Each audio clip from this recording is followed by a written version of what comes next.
I think we need to have a real sit down discussion about this Corey and Antoine situation.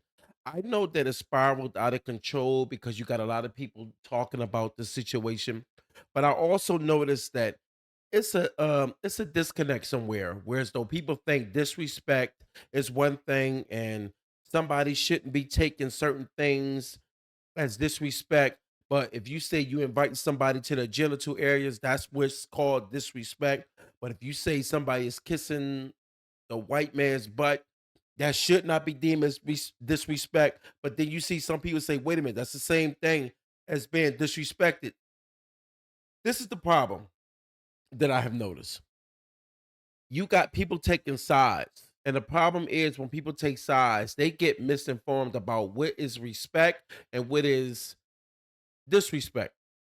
This is one of the things that show you a real character flaw. And see, I talked about Antoine Daniels, but not in a negative way because I don't think they are. I'm gonna say this. I think Antoine does say some things that can be deemed as offensive, but not enough where as though you need to be putting hands on him.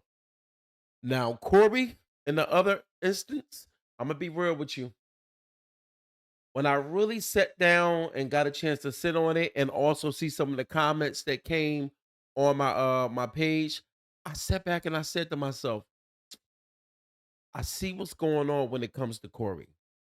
And one of the problems is that I notice when it comes to Corey is the disrespect thing. Like when it comes to disrespect, disrespect seems to run rampant when it comes to Corey. And this is the thing that I notice when it comes to Corey. Corey will say some of the most outlandish things and start the most beefs. And when I say start the most beefs, I'm talking about this man. I'm talking about Dave Chappelle. He also talked about some of the people that was on his show. I remember he had a situation with a dude named Grady. Now, mind you, I was taking Corey's side, or I'm not gonna say taking a side, but I was siding with Corey. But then sometimes when you kind of sit back and realize when person is popular, you seem to jump on board and think that it's cool for somebody to say something disrespectful, like they standing on something. But then when you start to analyze everything else, like when it comes to another one of his hosts, Reason. What's his name? I forgot his name. A brother that used to be on his show that he disrespected over money. And I get it. Corey felt as though dude put hands and feet on Ari Spears. But he could have handled that a better way. He handled that on air and say, "This is how men do it." That's not how men always do it. Men do that when they immature and they don't understand how to like like the they don't know how to approach conflict or disagreement. Even that it was over money, I get it, but this is something that should have been handled off air, and he did not handle that off air. Oh my god, I forgot his name. I know who I'm talking about. The dude that put hands on Ari Spears and caused a lawsuit. You know, so when you look at that, it says to yourself, "Wait a minute, why is it that Corey always starting stuff with people?" Like this is one right here. I think a lot of people need to see right here. 'Cause you, how long you been a comedian? A decade? Yep. Yep. 12 And, years. and you got comedy beefs all over the place. You and Carl Holcomb going back and forth. You got a disagreement. This is the funny part is I really don't have comedy beefs. It's always misunderstandings. That's what y'all call it, a misunderstanding. Huh? No, no. That's what you call it. No, the funny part is we're so like connected in the comedy world, man. We all are like brothers and sisters, man, for the most part. And then so the Corey thing, me and Corey shared a mutual friend. Okay. And our mutual friend, he was dissatisfied how he was being treated. He felt like he was being treated on the road because one thing about young comics, they're hungry. Yes. They want opportunity. Yes. So he's on the road. Corey's on the road. He's going out there, but Corey says he's not ready. Oh, okay. So I'm not gonna stop this. I'm gonna let it play through. I just forgot Marcus. Marcus was another person. They call him. I I know his name is Marcus, something like that. Marcus. I watch him. He does a lot of clips. He's doing his thing now. I remember how Corey tried to young bull him, tried to bully him, and thinking that it was cool to talk to him the way he did, and he kept talking about how small he was. Now I get it, jokes are jokes, but then eventually you started noticing, slowly but surely, Corley starts showing you that he's a bully on people that he think he can bully. And when Marcus started to go in on Corey, all of a sudden, Corey turned into something different. And when I say turned to something different, y'all watch the 5150 show, you'll realize that Marcus ended up coming back up there. And you can see the difference in Marcus' demeanor. You can tell that Marcus probably most likely probably won't be up there after he came back up there again, and they hashed out their differences.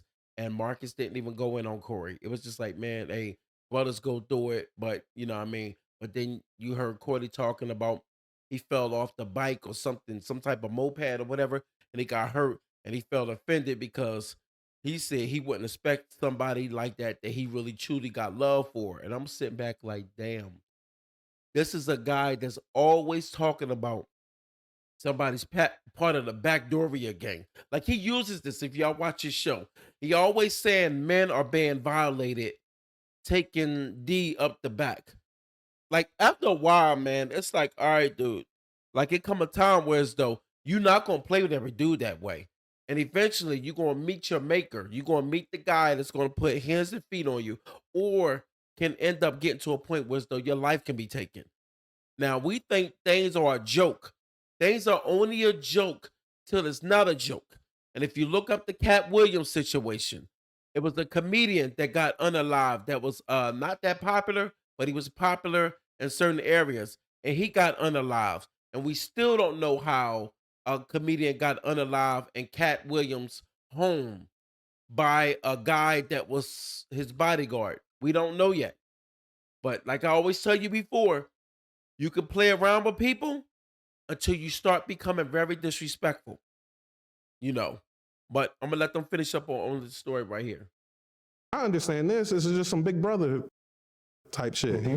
So for Corey, it's like, you're not ready. I'm protecting you from Yourself. because failure can ruin your self-esteem and ruin everything. And people remember your bad performances. They don't necessarily remember your good ones. Okay. They always remember. So I understood the concept, but he came to me and he was disappointed. And I was like, yo, I'll take you on the road.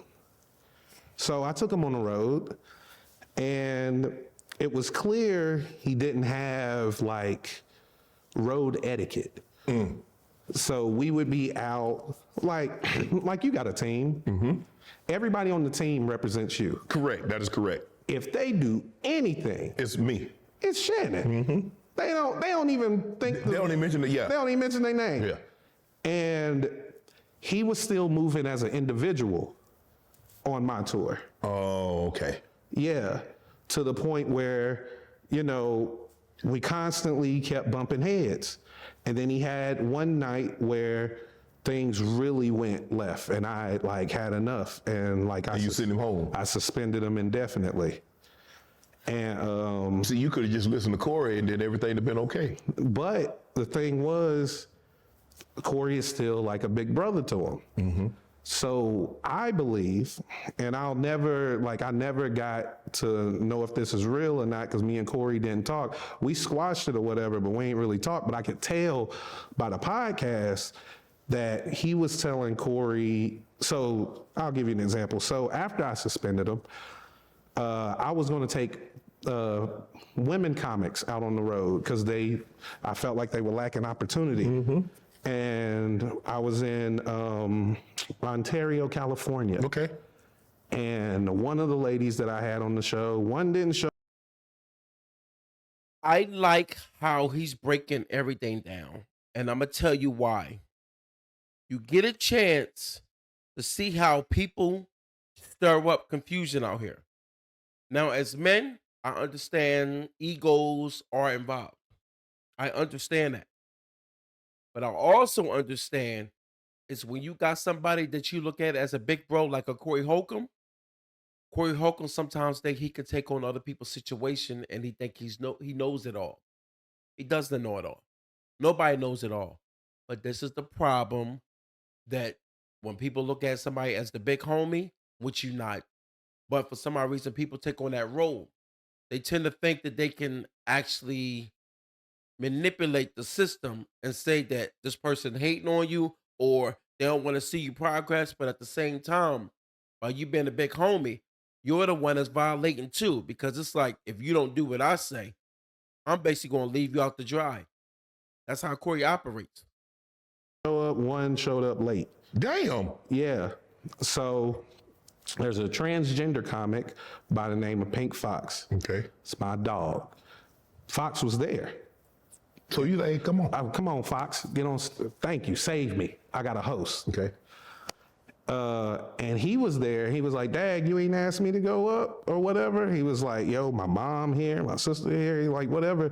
And I'm like, them being here doesn't leverage anything. Correct. Because you got to learn from your mistakes. You still suspended. Right. And then I was preparing for my special, so I was doing all these shows, and the House of Blues is around the country, and I did House of Blues in Houston, and he showed up in Houston, and he was wanting to go up, and I didn't let him go up. No.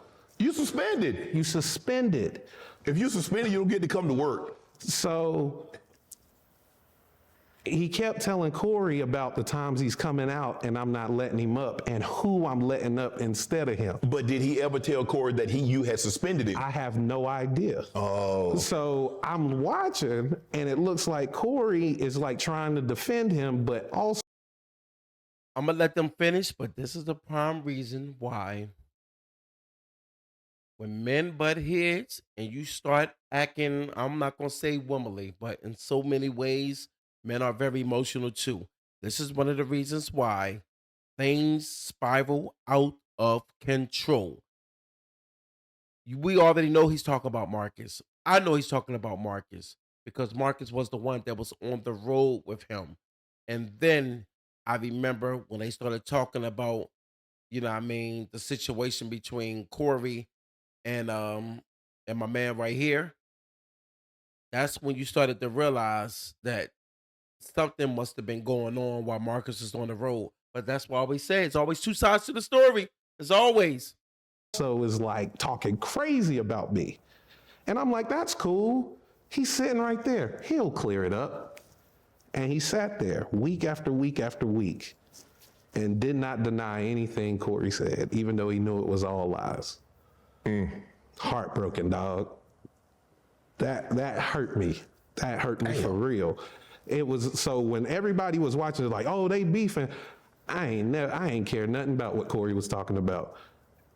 And I'm like, bro, you my brother.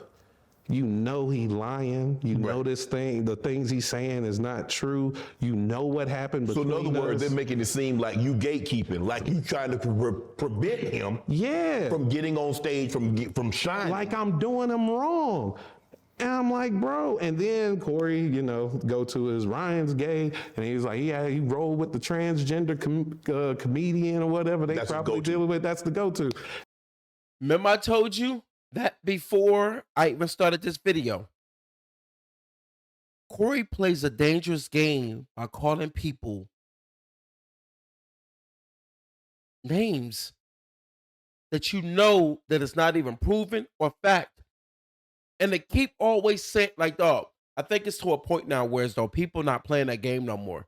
It's like, dog, you're going to stop talking like every man out here is being violated or every man is into the rainbow community. It's the most disrespectful thing to think that you're going to spread rumors like that. And then the sad part about it is you are a man that acts like a child. First thing you do is start going against a man's manhood. It's the same thing women do. So you show the same thing that women do. You do the same thing. The same. It never stops. It's like your go-to. Your go-to is to violate people and to make them think that it's cool to be like, oh, okay, like, okay, so you're gonna violate me that way. So you're gonna violate me and make me think that it's cool to actually sit back and say, oh, okay, I see that okay, I'm supposed to be a certain way like this. Like I'm supposed to be gay now. Like I'm gay now. And then you get a chance to see how people operate out here. And I was like, So when you look at that, matter of fact, you know, the funny part is, out of that whole scenario, the only person who didn't switch up on me was the trans. How ironic is that? The only person who didn't switch sides on me. So it was so. So have you had a conversation with Corey? We squashed it long ago. He called. They actually, it was a three-way call between us, and it ended up getting squashed. And then they ended up falling out. But did he ever tell Corey? so right here is a prime example of why you should never ever disrespect anybody. This is the prime example of why you should never disrespect anybody because you never know the reason behind anything, you know.